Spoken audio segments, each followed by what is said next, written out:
Hi everybody, welcome to another video podcast. I hope you're doing just great. Today's topic is going to be how to hold the brakes and where to hand the hands during the flight, so stay tuned.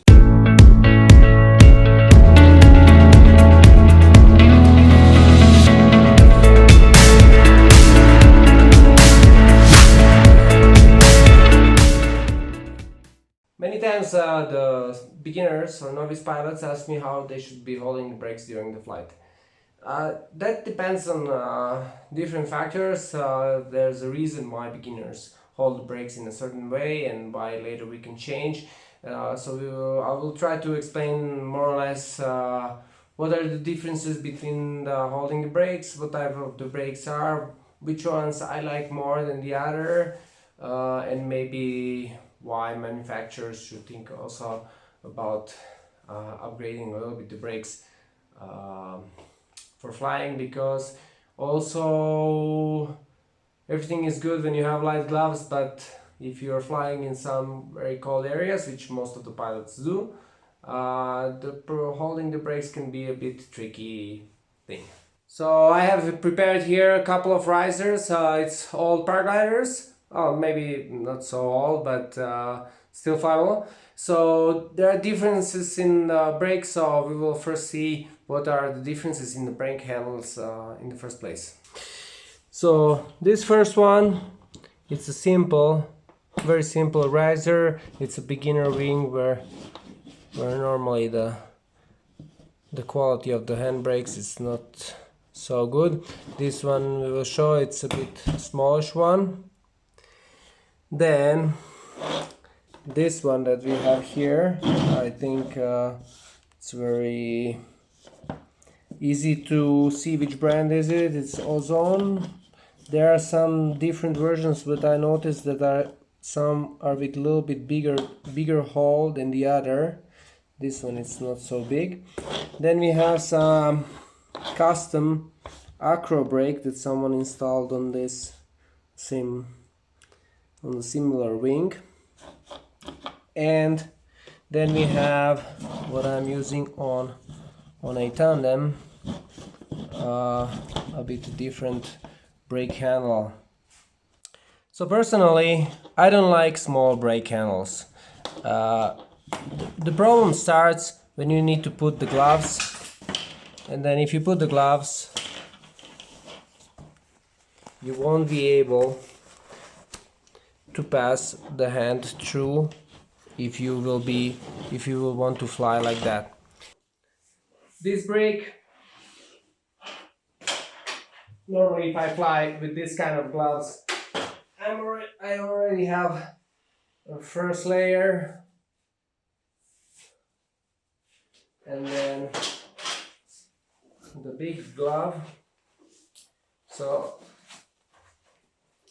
if there is a problem, it's a bit hard to manipulate the brakes. Also to put in and take it out, it's a bit of a hassle. Okay, so in this case I will take the brake like this, make a wrap and fly like this. Setting up the correct distance also to be able to do this properly would be good. So this brake handle is from my tandem. What I like on this brake handle, I know some brands use it on many of their models. The cool thing about this brake handle is you can adjust the size. Okay, so if I would move here the protective cover, I can take out the Velcro and I can make the brake smaller or bigger depending if I'll be using the gloves because it's winter time, or I will be flying in summertime with light gloves and I don't want to have too big aperture because then my hand will be too low, and instead of grabbing here I will be grabbing lower. Okay, so this is something what I really like. I would really recommend, I would really recommend it for flying like that. No matter the size of the gloves, size of your hands, you can adjust the brake handle to fit your size.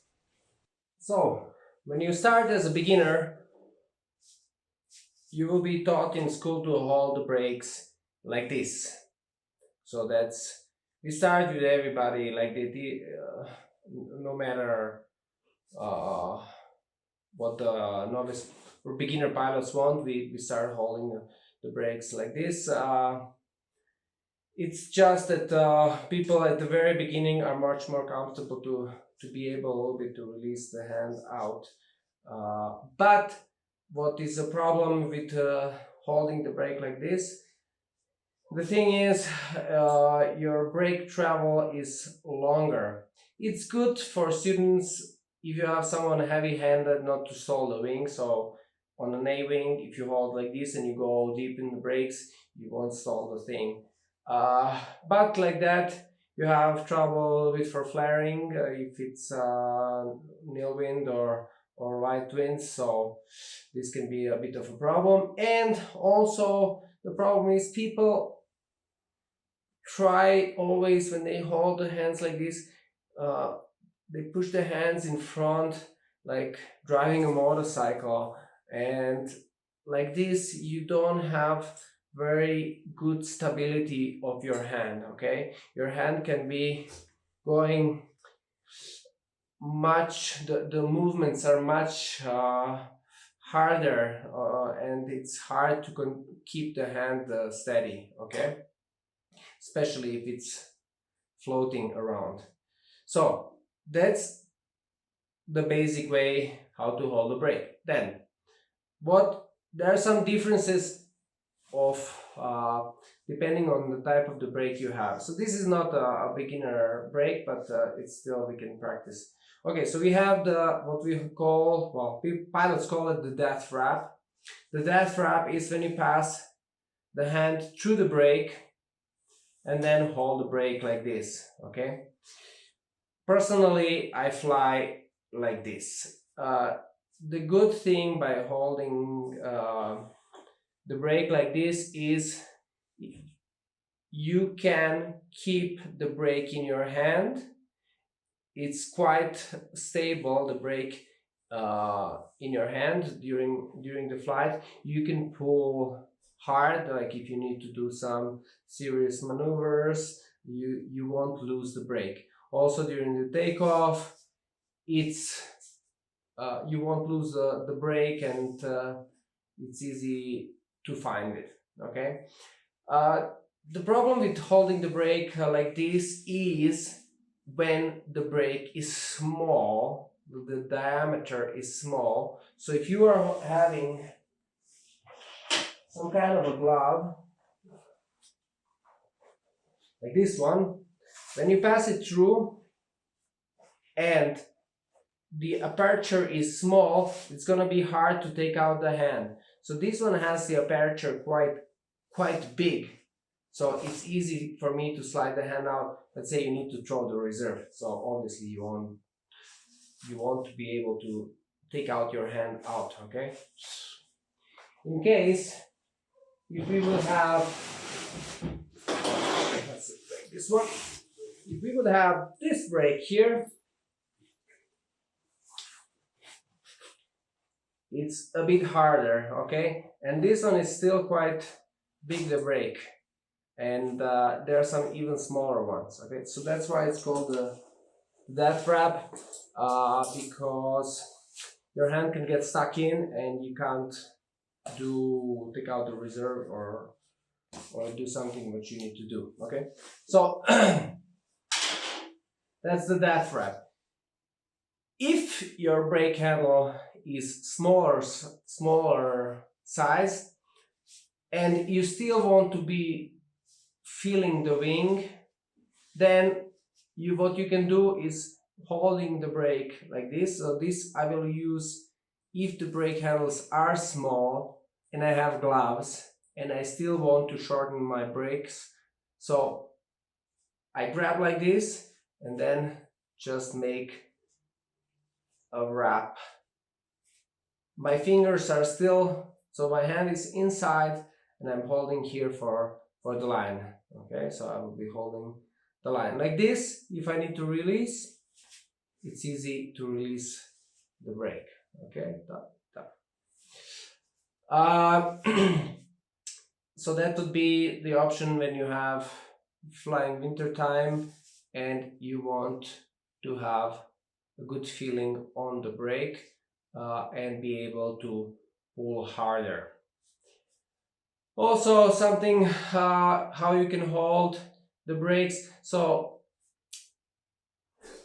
people like to hold it here above the line when the conditions are smooth. Why? You have better feeling on these fingers. So when you're just holding it with the two fingers, when it's smooth and light thermals, you can feel the wing much nicer. Okay, so if you pass the brakes like this, you can take for the line and feel the wing.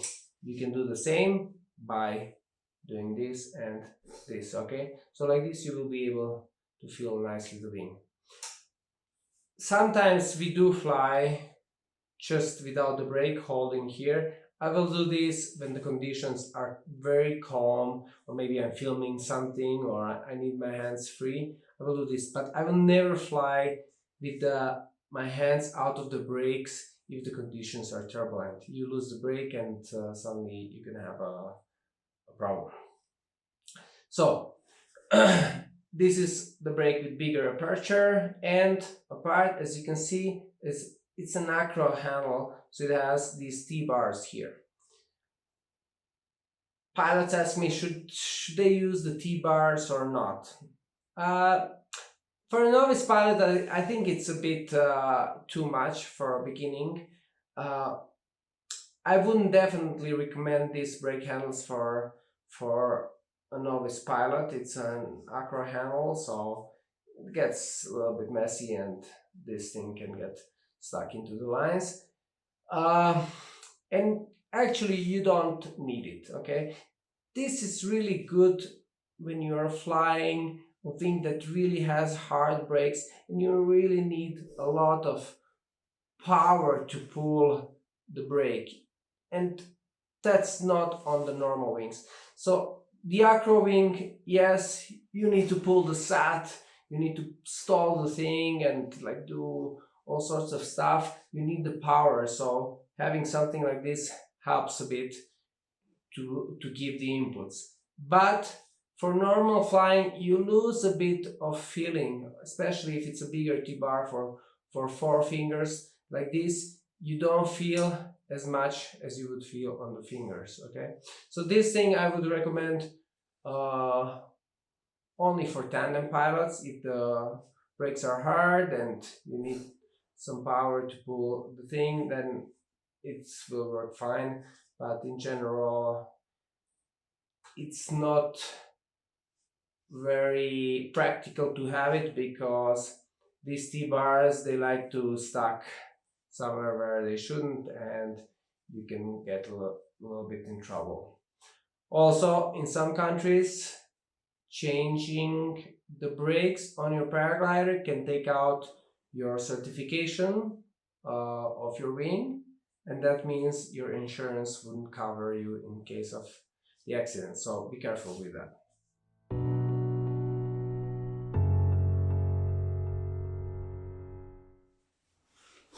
Where to position your hands during the flight? A lot of the beginners, they start with having their hands in front, which is not good, okay? Neither having them extended, that's also not okay. Why not? Why and where should the hands be? The hands should be close to the risers, especially when we do some maneuvers on the SIV. The hands have to be close to the risers. The thing is, when you extend your hands, first of all, you're applying some amount of the brake when you do this. And then the second thing, when you start moving, your hands and the brakes will be affected by the movement during the flight. When you have your hands close to the risers, if there are some movements in your harness, there won't be almost any impact on the wing. So having your hands close to the risers in turbulent air will make your wing much calmer. So when making turns, having your hands always next to the risers and working here with the brakes. So the brake travel is next to the risers and using the brakes. Also, it's where we have the most power, okay? If you really need to be flaring a wing that's really hard to flare, most of the power will have here, okay, in this position.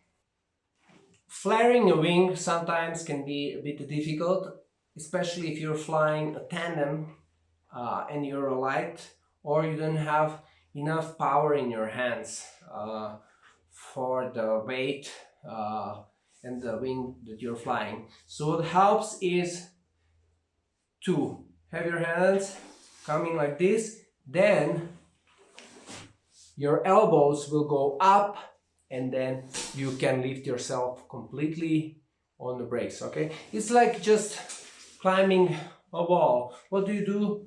You put the elbows up and you lift yourself. Like this you have much more power for pulling the brakes and making a nice flare. This is a really common thing to see with the pilots that don't have strong hands. They want to flare. They just come to a point like hovering. You can see they don't have any more power, and especially if you're spreading your hands out. Keeping your hands close, elbows up, you really have a lot of power to make a nice flare. People on the SIVs, why do they lose the full stall and go into a spin or backfly into a spin? It's mostly because the hands are not at the same altitude and they are hard to hold at the same altitude. That especially happens when your hands go somewhere left or right without wanting you to go, okay? So if we hold the hands close to the risers, you can always grab a little bit the risers to make the hands even for some maneuvers or just to make your flight more comfortable. So let's say that there is some turbulence during the flight when you hold the brakes. If you want to stabilize, you can use your thumbs to hold slightly for the risers and thus preventing the roll movement in your harness, okay? This will give you more stability. Don't do this. This is a bit dangerous, especially if you have a problem. You freeze and your hands stay locked in a position maybe where they shouldn't be. But like this, it's perfectly fine to be working with your brakes.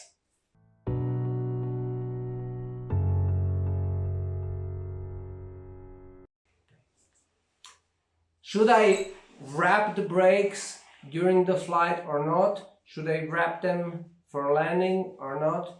So this depends on the design of your wing. To be clear, how to adjust the brakes properly.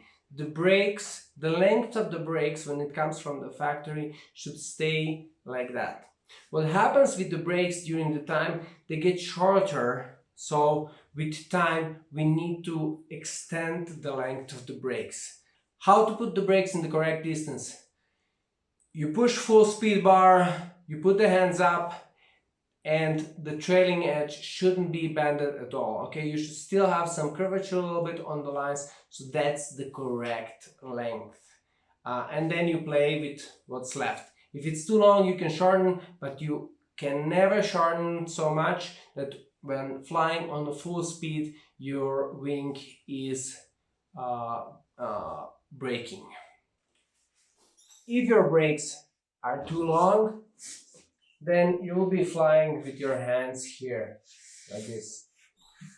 This is something that you should really try to avoid. If you're flying like this, there is zero stability when the roll starts, okay? This will be really hard to control. Having your hands higher up gives you more roll stability, less movement in the harness, so, and you can use your risers as something to stabilize the roll. Having your hands here, it's hard to stabilize with anything, okay? So having your hands a bit higher up will prevent rolling if you a little bit use the risers to hold them. Some wings, especially two-liners, newer ones, like when you fly them for thermaling, you need to have 1 or 2 wraps just to keep your hands higher up. I was flying the Enzo 3, which had quite long brakes, because when you push full speed bar, all the length goes up and suddenly you have short brakes. So to compensate this, the brakes are quite long. So depending where you want to have your brakes during the flight, depends if you're gonna wrap once or twice. Me personally, I like flying with my hands slightly higher up, just next to the pulleys. It gives me like some feeling of that I'm hanging for something, and I have much more place, or much more space for pulling the brake if I need. Also, I can slightly grab the risers higher up in case I see that I'm gonna twist or something. This is what helps. So 1 wrap, 2 wraps, depends when you wanna have your hands. If you're changing from this to another wrap, you should be very careful if your wing actually allows it, okay? And if you are doing the wrap, you must know that you shorten the brake travel quite a lot. So trying it before, it's really recommended to see where the hands are. And if you're not using it during the flight, maybe you will need it for landing, for making a nicer flare. Just when you're wrapping, never wrapping unless you're experienced. Try never wrapping whilst you are on the brake, okay? Because maybe like this, you're already braking a lot, your wing has maybe some problem, and suddenly you can stall. I've seen many accidents like that. So if you're gonna make a wrap, then hands up, then you're wrapping what's loose.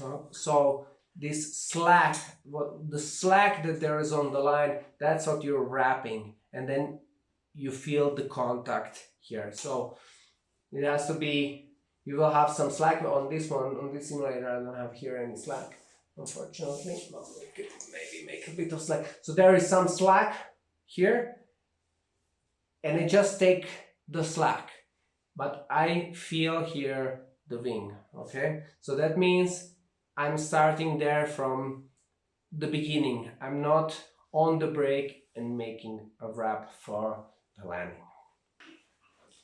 For novice pilots or beginner pilots, beginners especially, they are a bit afraid to release the brakes, but nothing happens, so it's good to try. And then